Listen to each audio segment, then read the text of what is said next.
And when Delilah saw that he told her all that was in his heart, she sent and called for the lords of the Philistines, saying, "Come up this once, for he has shown me all that is in his heart." Then the lords of the Philistines came up unto her, and they brought money in their hands.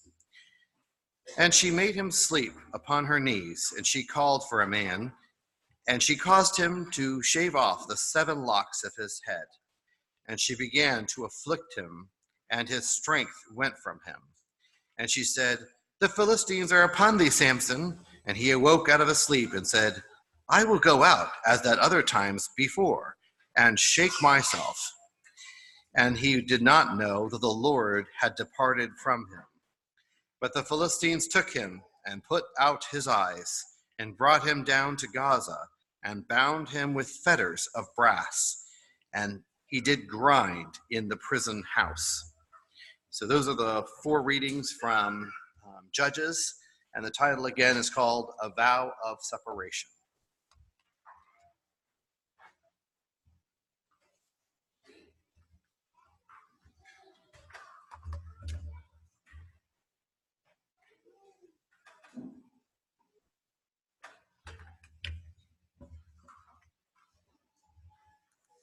Well, good morning to everyone. So, Samson. What are we to make of him? Is he a hero or is he a villain? Is he someone we should look up to or someone we should view with pity? Was he a great hero to which his countrymen and brethren could look up to with admiration? Or was he a hot-headed, impulsive man driven by his flesh?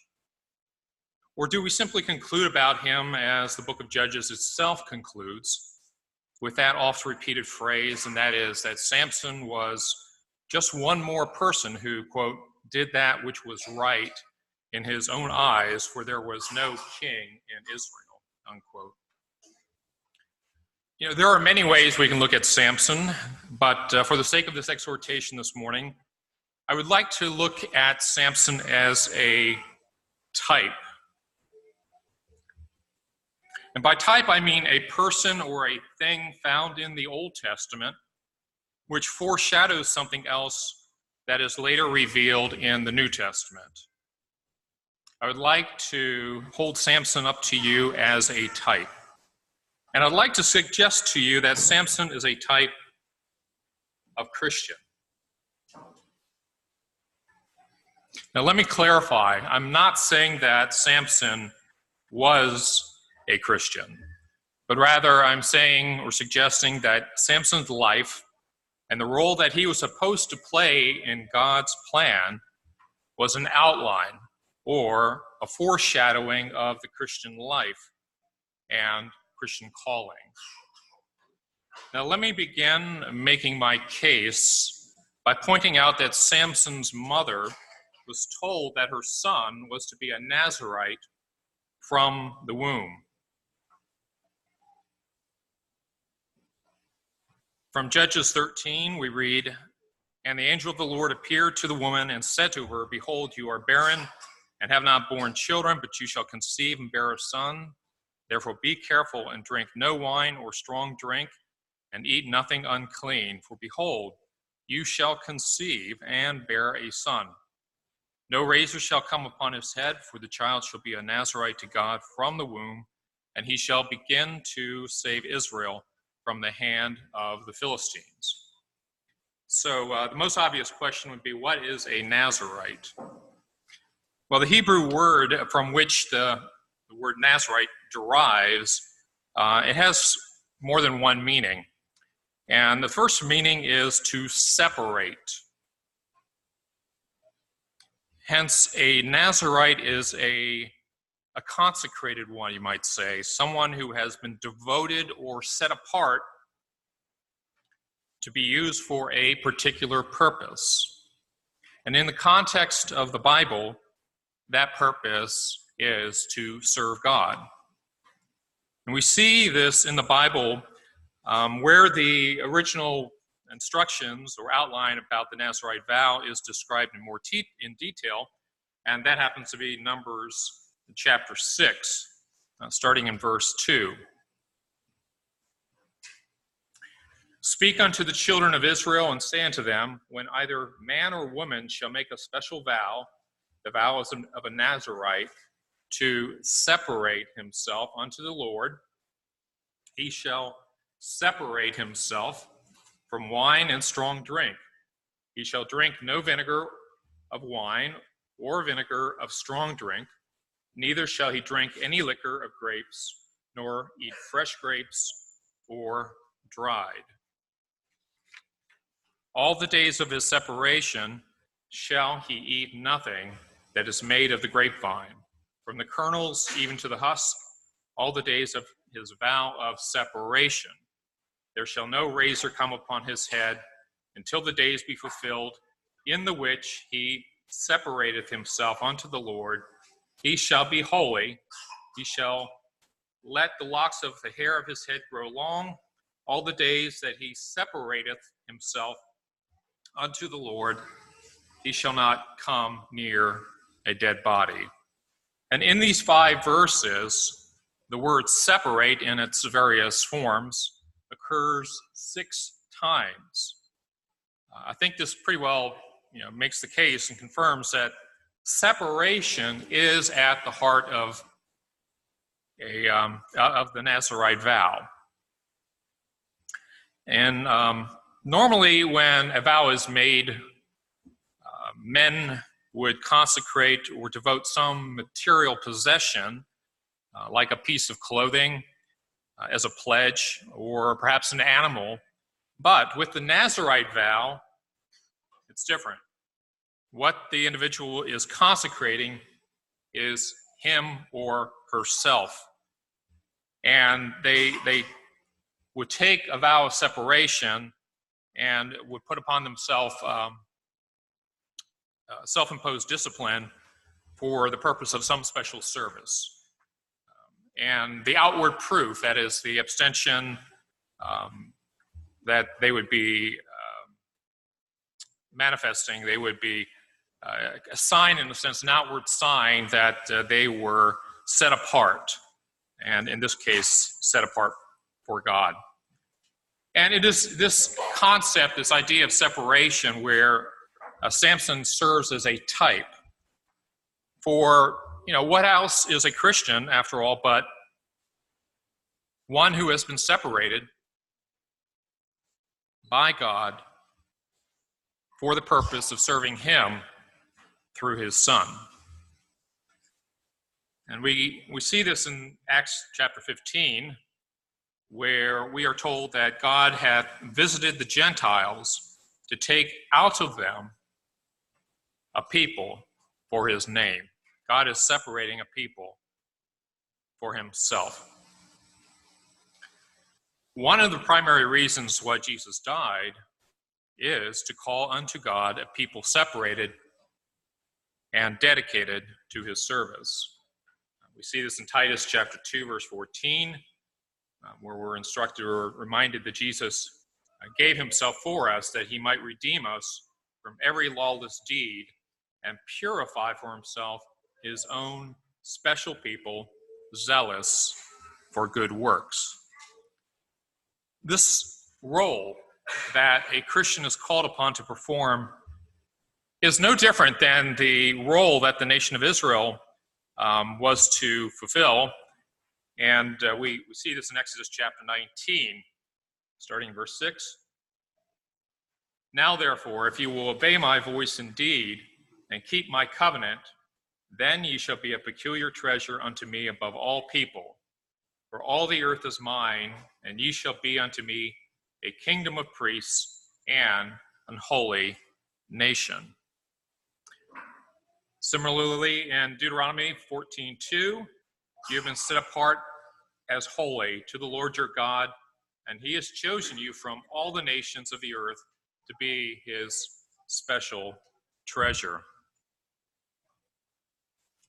Again, you can see the concept of separation in these verses. And just as the nation of Israel was to be separate, dedicated unto God, right from her birth out of Egypt, you could say through the watery womb of the Red Sea, likewise, Samson was called to be dedicated and set apart for God's service from his mother's womb. And just as Israel and Samson were called to be separate, so too are we as Christians. From 1 Peter chapter 1, verses 14 through 16, we read, "As obedient children, do not be conformed to the passions of your former ignorance, but as he who called you is holy, you also be holy in all your conduct, since it is written, 'You shall be holy, for I am holy.'" And, really this word holy itself means to be set apart. And it's to be applied to things that are sacred. And we are being called to be separate, to be dedicated to God, right from our births out of the watery womb of baptism. Now, baptism into Christ is, after all, a symbol of new birth and new life. Now, I'll have to apologize, and I don't mean any disrespect for any of the mothers who are listening, but giving birth is actually the easy part when it comes to our spiritual birth. Baptism is relatively easy.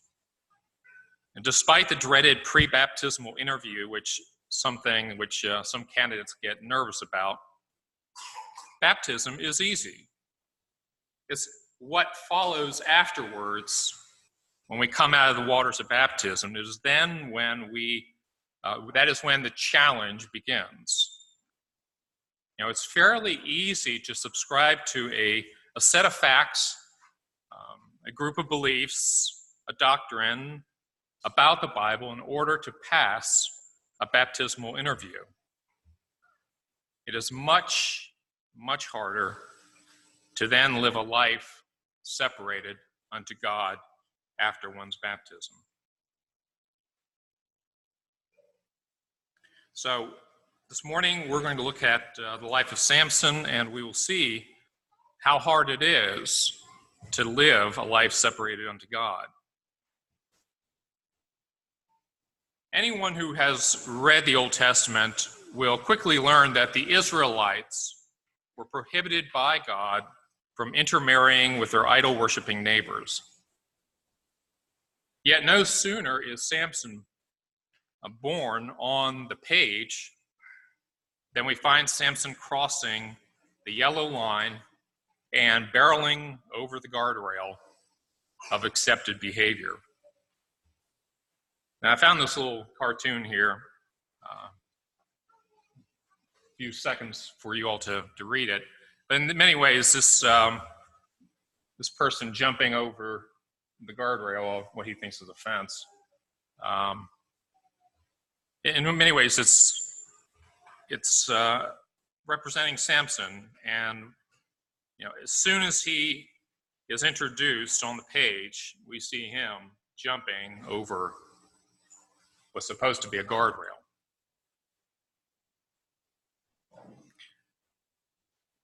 In Judges 13, verses 24, let's see, I got this. Yeah. "And the woman bare a son and called his name Samson, and the child grew, and the Lord blessed him." And then 2 verses later, right in Judges 14, verses 1 and 2, we find this. He's jumping over the guardrail. "Samson went down to Timnah, and at Timnah he saw one of the daughters of the Philistines. Then he came up and told his father and mother, 'I saw one of the daughters of the Philistines at Timnah. Now get her for me as a wife.'" For those of us who are baptized at an early age, one of the first challenges to our faith comes when we have to deal with relationships. What does our new life in Christ mean when it comes to maintaining or creating relationships with those who do not share our faith? How do we deal with schoolmates? How do we deal with coworkers who do not share our faith? Is it okay to get close to unbelievers? What effect might it have upon us if we become close friends with people who do not know or believe in God and who do not follow the teachings of Jesus? Or in the case of Samson, what might happen if we seek marriage with someone who does not know the God of Israel, nor has entered into a covenant with him? Such are the scenarios that many young Christians repeatedly face, and which can pose a challenge to their separateness and their service to God, as it did with Samson.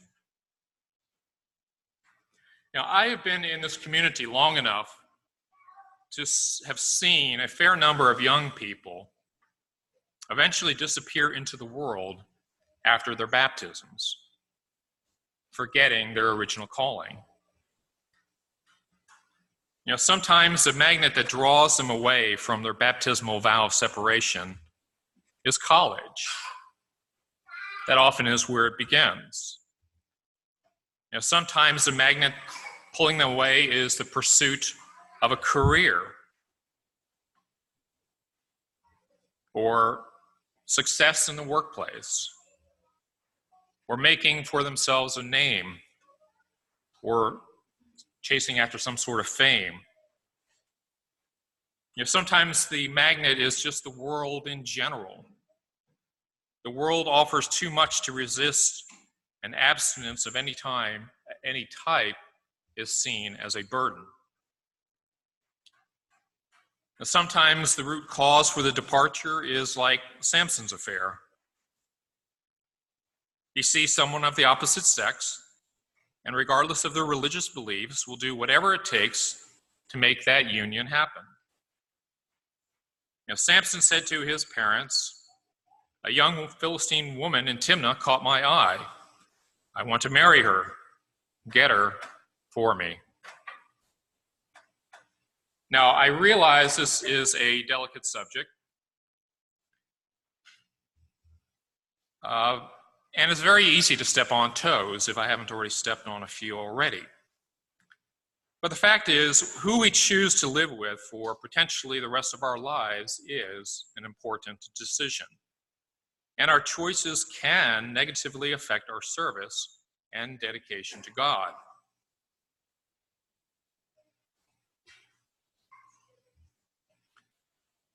Is being unequally yoked always a ticket to disaster? No, it is not. But it can be, as was the case with Samson.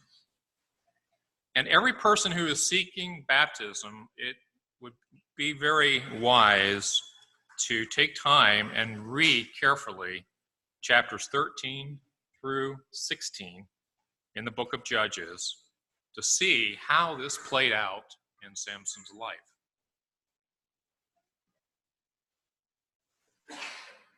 Now, even if we do not turn away from God and walk into the welcoming arms of the world, we are still capable of losing our first love while still remaining in fellowship with an assembly of believers.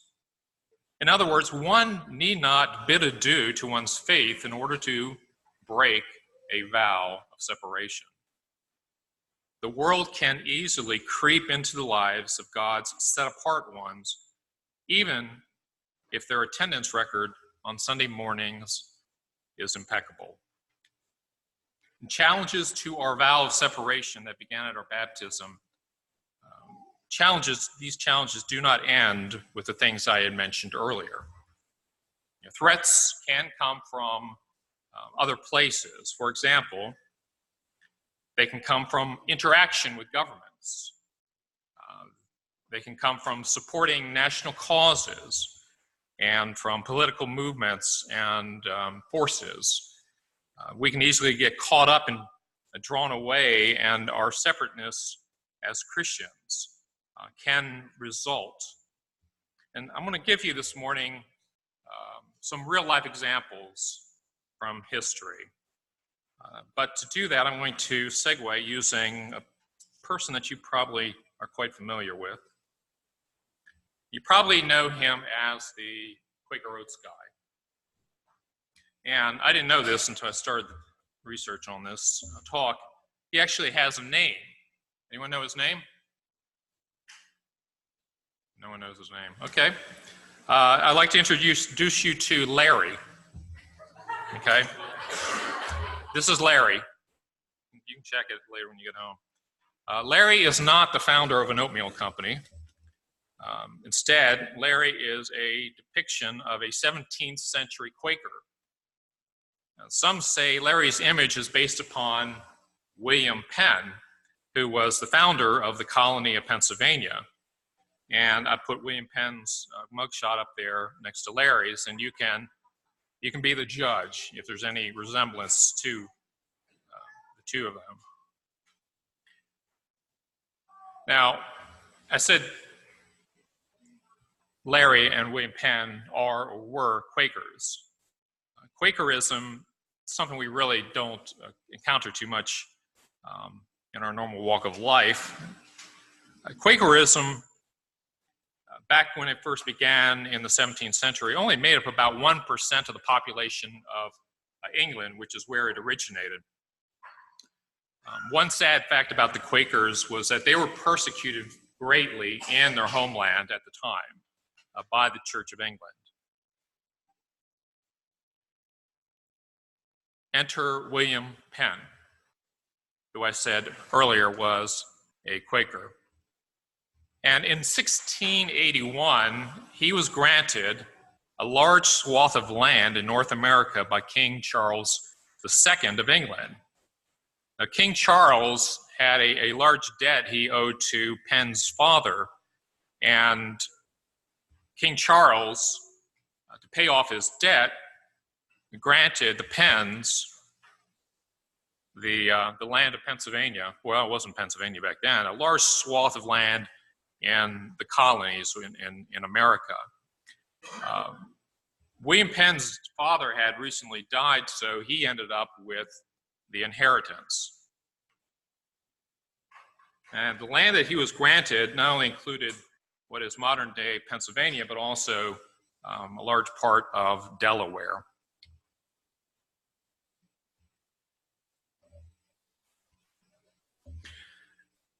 William Penn immediately set forth with this large amount of land to set up a government. He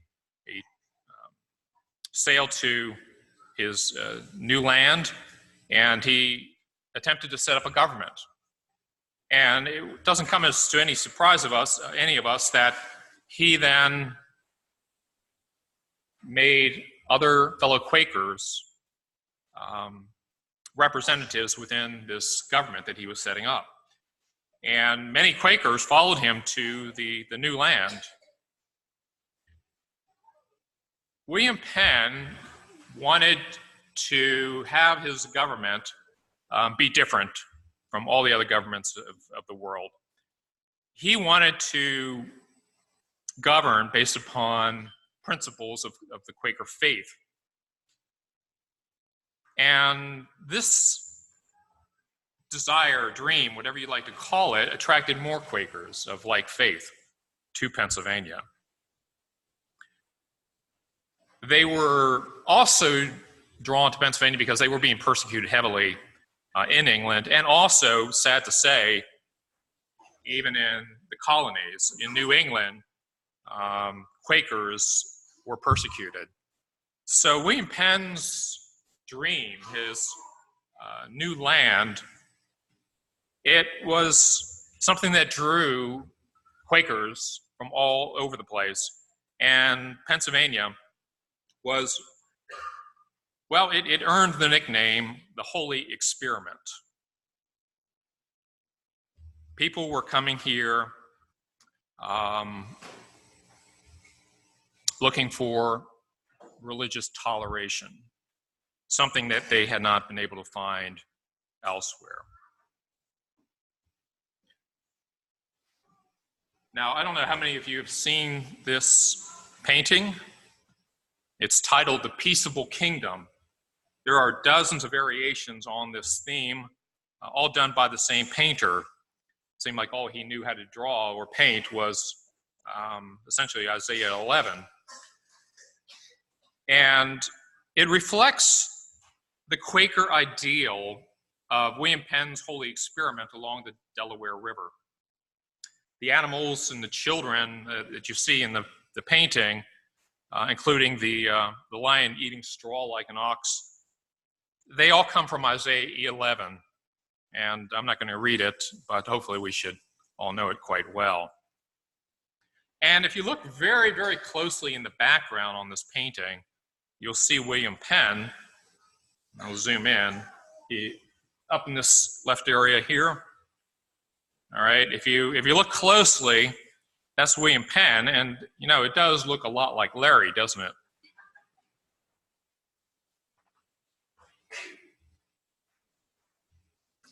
It may sound hard to believe, but it's estimated that 40 to 50% of all immigrants to America in the 17th century had Quaker roots.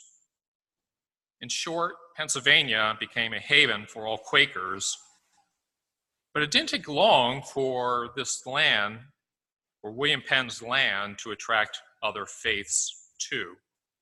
And entering into the 18th century, an influx of other faiths and other cultures created challenges for the Quaker-led government. And one example of this came when, in the 1700s, the British Crown, again, this still was under British rule, essentially the Penn, he just got permission to settle there. It still belonged to the British. In any case, that being so, in the 1700s, it was not uncommon for the British Crown to request soldiers to be given by the colonists. And this would create a crisis of conscience, you might say, because trouble was brewing to the north in Canada.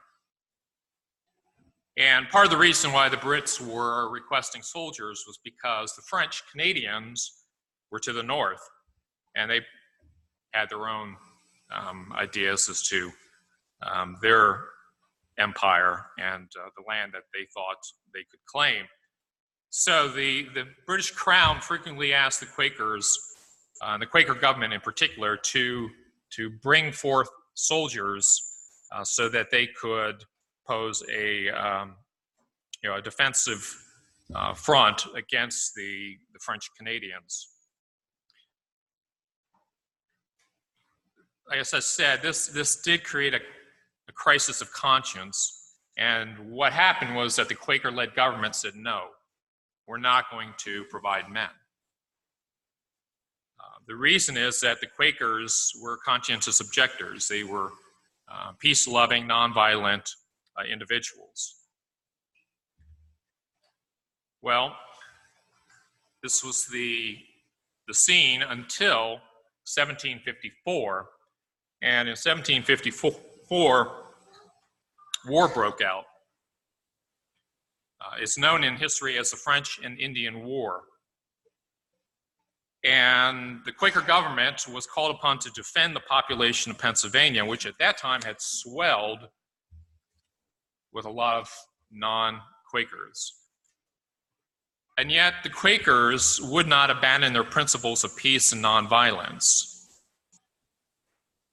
In the war, the French made strategic alliances with the Indians of Pennsylvania, who were then instructed to wreak havoc on the western settlements of the English, British, Pennsylvania settlers.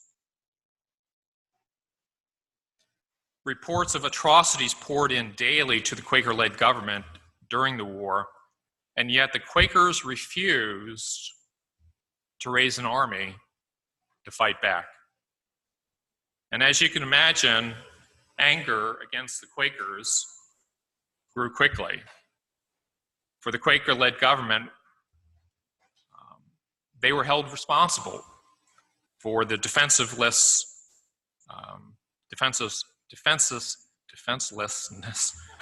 state of the province. And things actually got rather ugly. There were threats against the Quakers, their lives, against their property.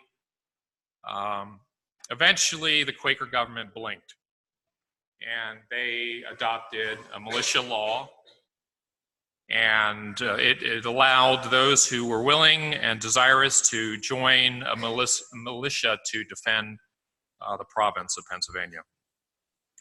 And you could say maybe in short that the Quakers compromised, for they allowed others to fight, but they themselves would not.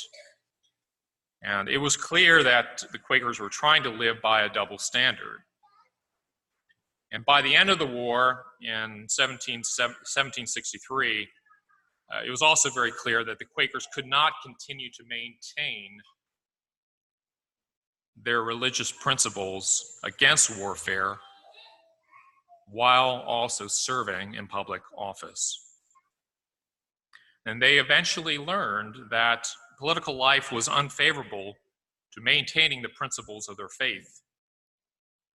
More and more Quaker meetings were convincing its members to abstain from civic and political activities and to return to a separated life dedicated to communion with God.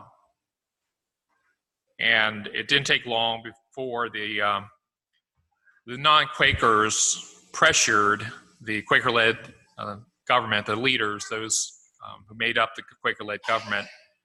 They were pressured to resign and or voted out of government, effectively ending the Quaker rule of Pennsylvania. And if you've ever heard of the nickname the Quaker State, you'll understand a little bit better the history behind that name. So the holy experiment came to an end. This attempt to establish an Eden-like community for the Quakers and other persecuted religious minorities in Pennsylvania came to a very unfortunate end. So now I want to jump ahead 100 years in time, and I'm going to take you from one war and throw you right into the middle of another war.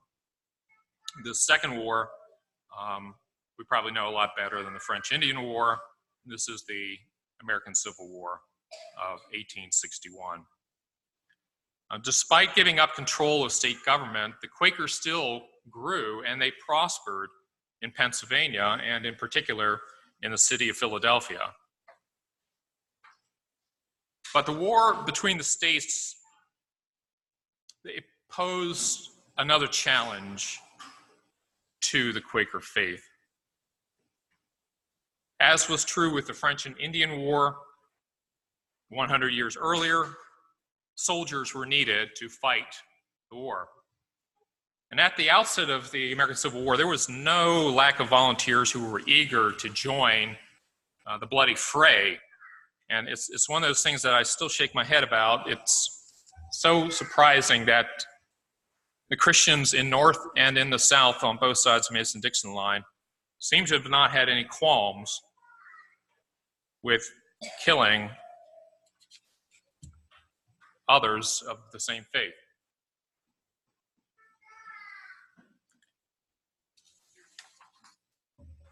So very early on, there was no need for volunteers. Even the churches were providing soldiers to fight. But as the war progressed, years passed, and the heavy casualties on both sides mounted, the governments realized they needed to enforce a draft. Conscription is also what's called. And when the Quaker men were called or caught up in the Conscription Act, they were called up to fight, they were drafted, they now had another opportunity to examine their faith in light of the national calling.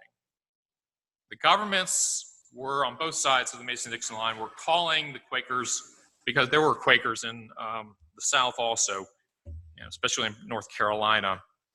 Both governments were calling the Quakers to abandon a key part of their religious faith, specifically their conviction that the servants of Christ were not to bear the sword or participate in human bloodshed.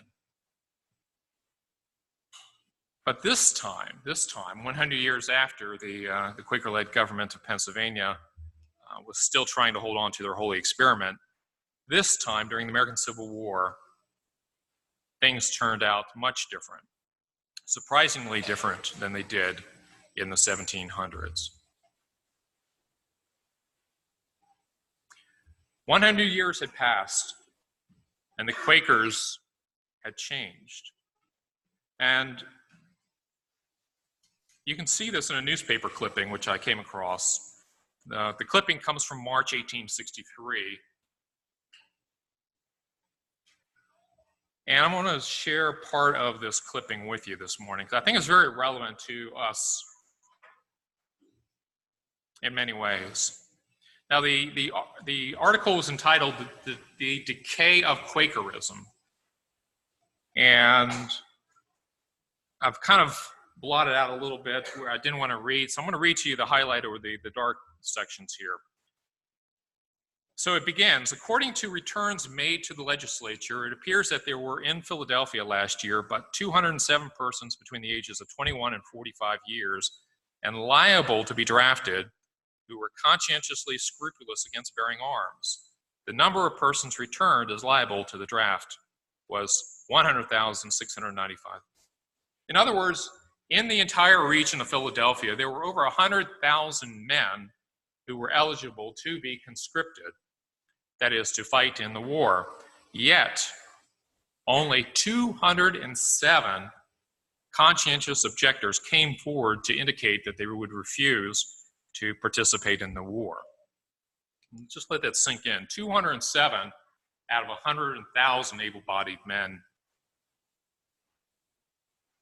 So the article continues, only 207 persons of Quaker principles in a population as large as that liable to service is certainly a marvel in the Quaker city. Perhaps no fact could be more suggestive of the gradual decadence of the Society of Friends, which is another name for the Quakers. Here, where for many years the Quakers were as much in the majority as other sects were in the minority, there are now only 207 persons who were affected by the non-resistant principles of George Fox, who was the original founder of the Quakers, and William Penn. Truly, the power hath departed from the ancient sect, and worldly people have become largely in the ascendant. Continuing, the descendants of the Quaker stock in this city between the prescribed ages must number many thousands. They have increased far beyond other stocks.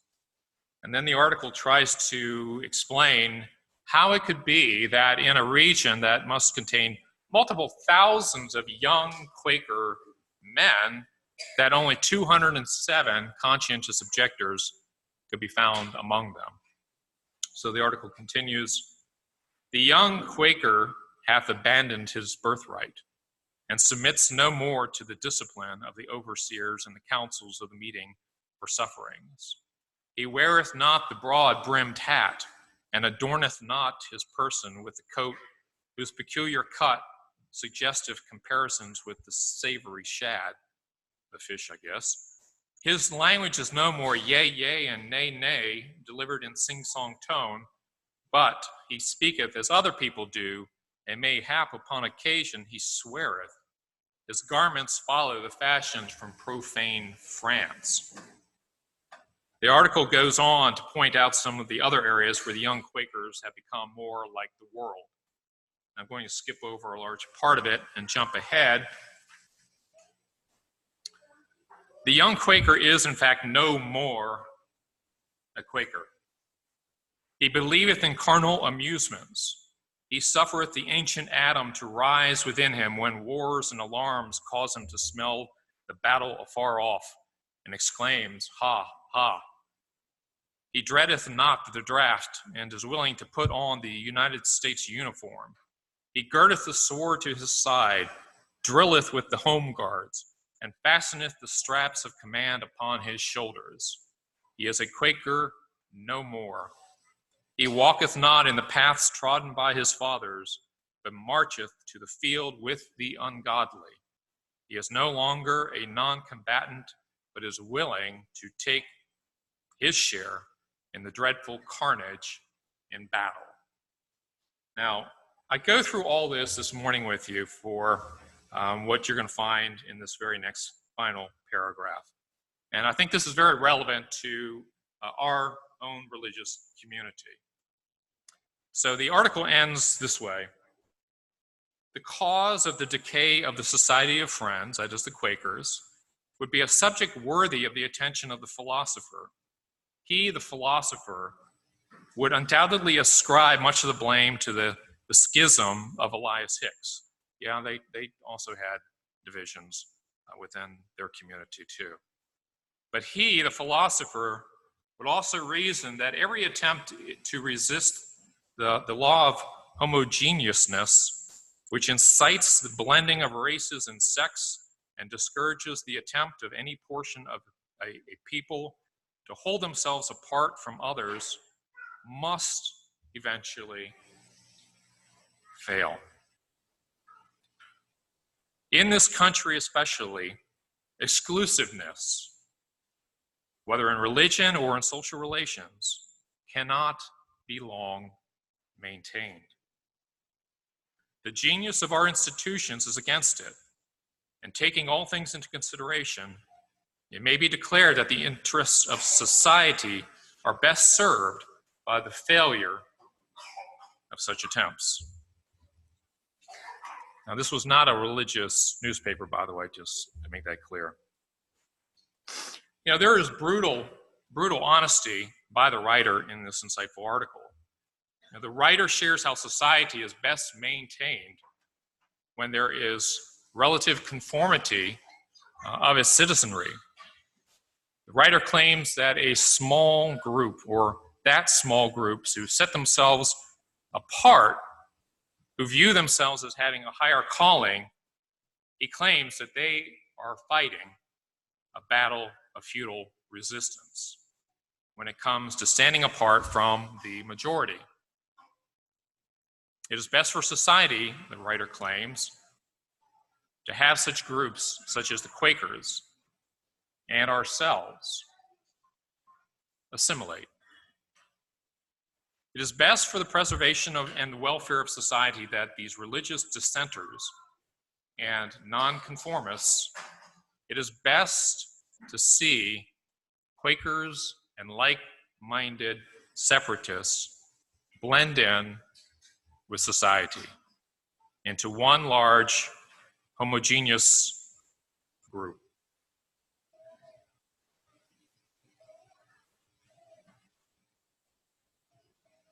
The takeaway from this article is that society is opposed to the idea of a God who would set apart a special class of people over and above the mainstream. And society will, in general, be hostile towards a people who claim exemption from certain civic responsibilities and duties, which are deemed necessary for the preservation of that society. Case in point, military service. You know, it should come as no surprise that society, in general, wants the people of God to fail at their calling. Have you ever heard the expression, resistance is futile?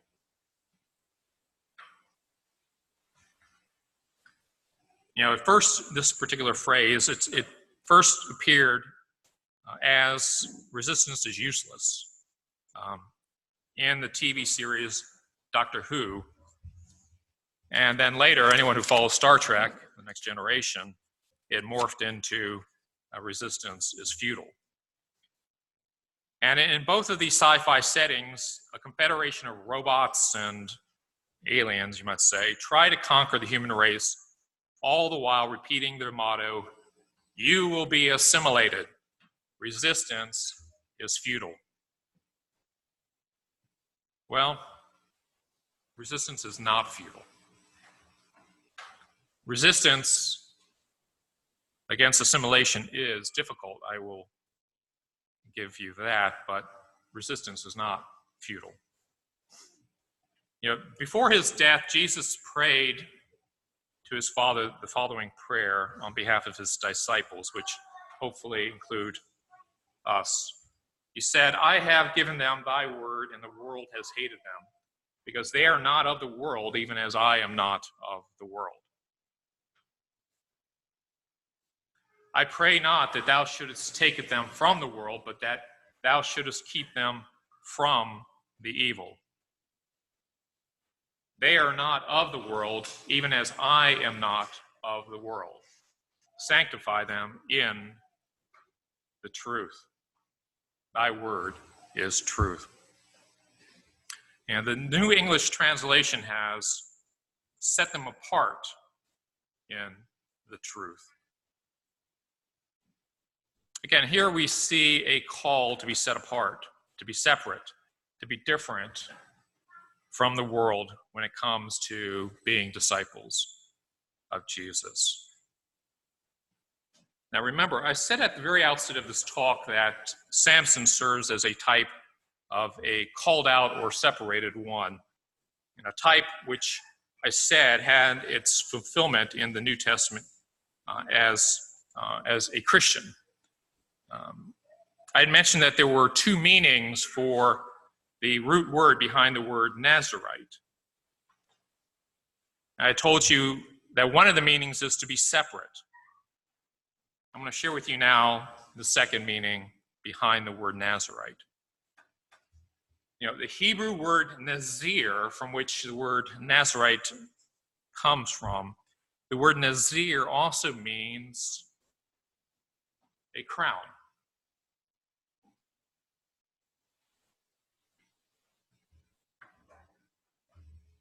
And I do think that the second meaning is quite appropriate when we consider what was Samson's most notable physical feature. His hair, yes, his hair.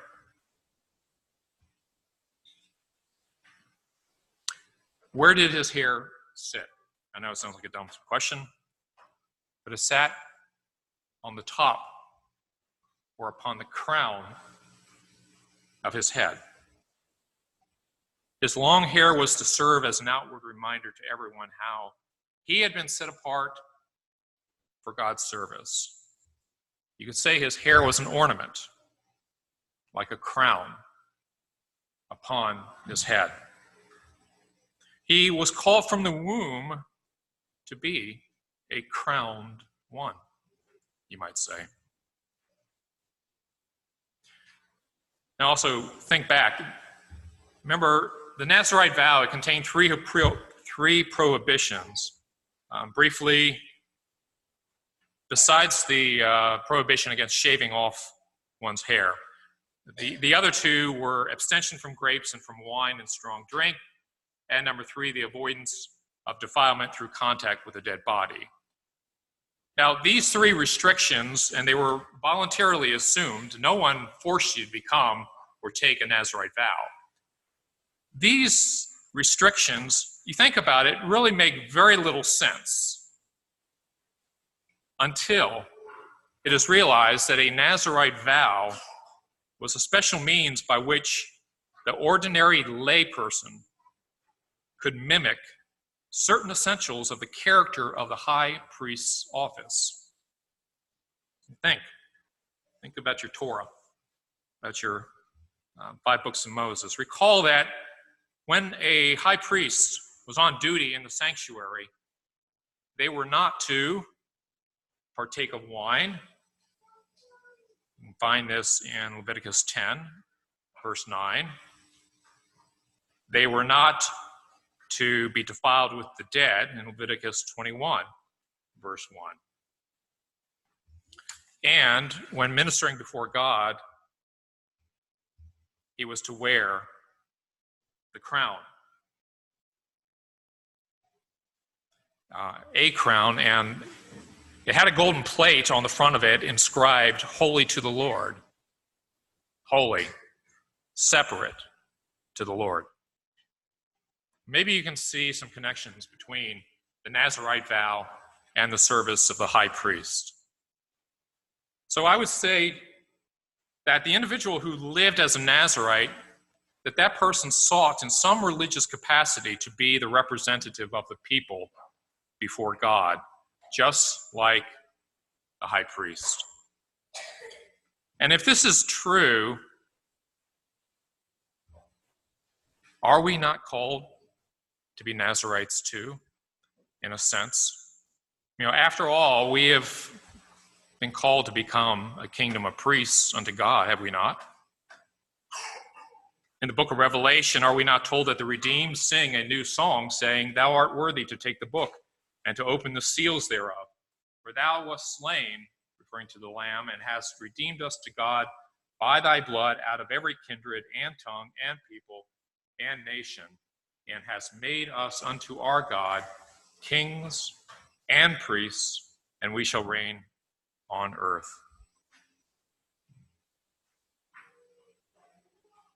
This is why I believe Samson was a type. And therefore, we would do well to learn from Samson. It's sad to read the story of Samson in some part. His downfall began very early. And it culminated when he lost, what did he lose? He actually lost his crown. He lost his hair at the hand of Delilah. Samson before his birth had been set apart to God, and the same is true of us. Paul writes, "He saved us and called us to a holy life, not according to our works, but according to his own design and the grace bestowed on us in Christ Jesus before time began," before we were born. And unlike Samson, we need to take our call to live a holy life seriously. Samson was easily distracted by the lust of the flesh, the lust of the eyes, and the pride of life. Those evil three. And we're no different. The world wants us to fail. Samson was found slumbering when his crown of hair was taken from him.